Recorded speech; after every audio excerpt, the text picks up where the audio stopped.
Para a evolução natural, a relevância é que, embora o agente seletor seja o homem e não a natureza, em outros aspectos o processo é exatamente o mesmo. Qualquer um pode entender o princípio da evolução pela seleção artificial. A seleção natural é semelhante, com exceção apenas de um pequeno detalhe. É que ela é feita pelo homem. Isso está no livro O Maior Espetáculo da Terra, do Richard Dawkins, onde ele fala sobre as evidências da evolução. E as flores de plástico não morrem, já diria o poeta, e por ser uma flor de plástico, ela é considerada por nós humanos como flor artificial. Nós humanos que somos naturais da natureza. Bem-vindo a um vídeo ameno de reflexão.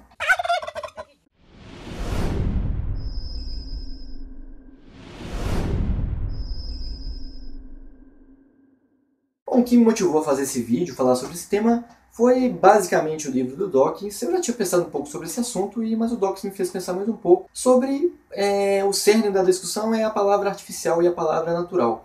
Eu não sei se isso aconteceu ou acontece com quase todo mundo, mas eu, antes de gostar desses assuntos de biologia, de evolução, essas coisas, eu sempre defini na minha cabeça que artificial era o contrário de natural. E, de certa forma, isso pode fazer sentido, não está errado, né? Mas quando eu comecei a ler mais sobre evolução, seleção natural e pensar mais sobre esse assunto, eu comecei a achar um pouco estranho achar que artificial é o contrário de natural. Se você for ver no dicionário, a palavra artificial, e a natural provavelmente também, tem muitas definições. E não existe uma definição clara e objetiva e certinha matemática sobre essas duas palavras. Isso não é um problema, não. Essa relatividade nessas palavras não é um problema, não são palavras polêmicas.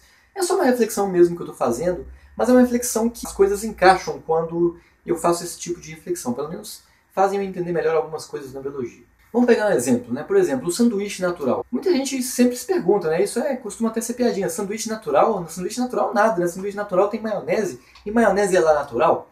Mas se a gente for pensar, né? Se a gente for pensar dessa forma, se a gente for pensar que artificial é tudo aquilo que o homem faz, nenhum sanduíche poderia ser natural, porque o pão é o homem que faz. Se a gente fosse ser rígido a esse ponto para definir a palavra artificialidade, a gente não poderia nem considerar que existe suco natural.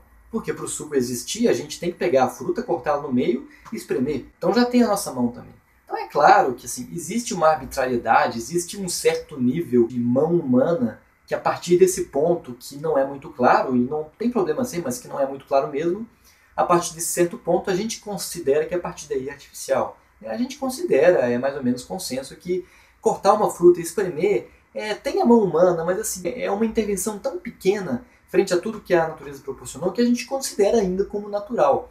A partir do momento que a gente começa a colocar um monte de coisa, uns corantes, umas coisas cancerígenas no meio, aí a gente já considera que é artificial, porque aí já tem umas coisas que o homem inventou, que é umas coisas loucas para ganhar dinheiro, aí a gente considera que é artificial. Eu acho essa polêmica sobre essas duas palavras divertida, na verdade, ainda que ela possa alcançar alguns níveis mais sérios no debate, como coisas como, por exemplo, isso não pode porque isso não é natural. Tem aquelas pessoas, sabe, aquelas pessoas mais conservadoras que gostam de falar que tem coisas absolutas, como, por exemplo, as espécies de animais, né? Para essas pessoas mais conservadoras, que costumam não acreditar na teoria da evolução, elas acham que as espécies são coisas absolutas, que não existe mudança de uma espécie para outra de jeito nenhum. Um coelho é um coelho, um cachorro é um cachorro e um lobo é um lobo.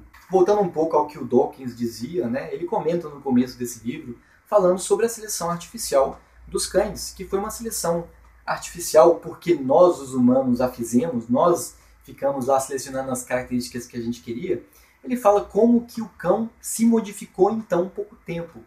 O homem foi capaz de selecionar características conscientemente e fez com que isso mudasse rapidamente a genética dos cães. E eu fico encasquetado como é que as pessoas possam negar a evolução com essa evidência tão forte para a evolução. Para essas pessoas que dizem que a gente não pode ver a evolução, que tudo é inventado, então me mostra um caso. Pois está aí um caso. A seleção artificial é apenas uma parte da seleção natural. É por isso que eu comecei a ver a artificialidade como uma parte de natureza. Para tentar deixar esse meu ponto mais claro, basta você imaginar outros tipos de seleção que acontecem na natureza, como por exemplo a seleção sexual. Por exemplo, pavões fêmea, não sei se é pavão fêmea ou pavô, acho que é pavão fêmea mesmo, né? Enfim, vou falar pavão fêmea que eu acho que é isso. A pavão fêmea, por exemplo, ela costuma escolher os machos que têm as caudas mais coloridas.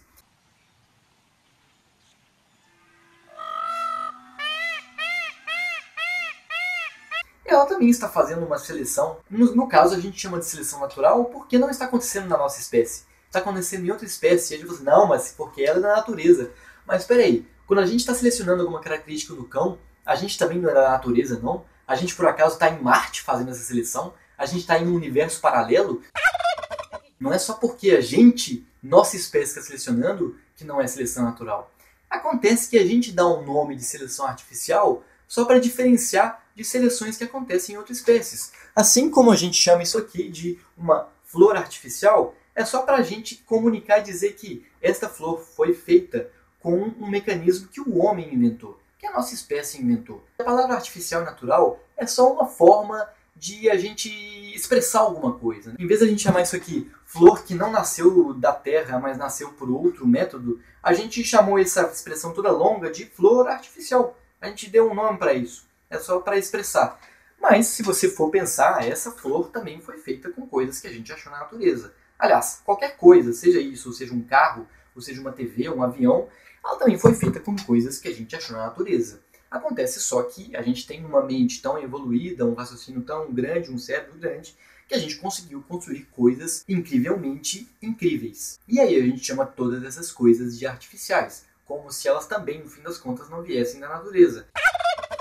Então é por isso que eu digo, as coisas artificiais, elas são coisas que a gente considera como especiais, porque nós criamos, mas elas também estão dentro da natureza. Assim como o pavão fêmea selecionou características no pavão macho com caudas coloridas, nós selecionamos muitas características nos cães que a gente queria. A única diferença é que a gente tem mais consciência, seja lá o que isso quer dizer, das características que a gente selecionou. Enquanto que a pavão fêmea ela não tem muita consciência do que ela está fazendo.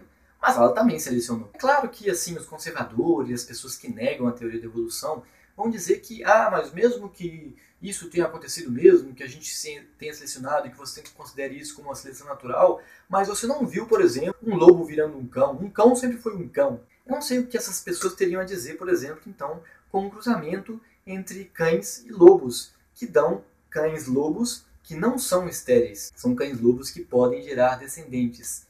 Esses cães-lobos que geram descendentes estariam gerando o que, então, em sua opinião?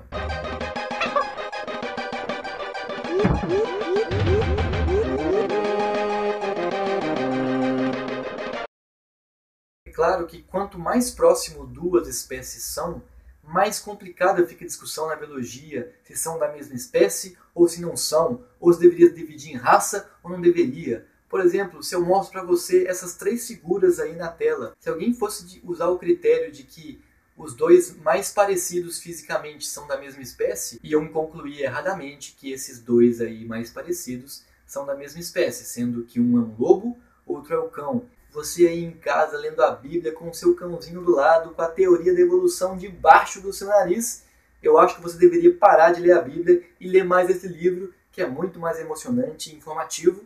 Caso contrário, eu não duvido nada que daqui a pouco você pode estar confundindo o cão com o urso.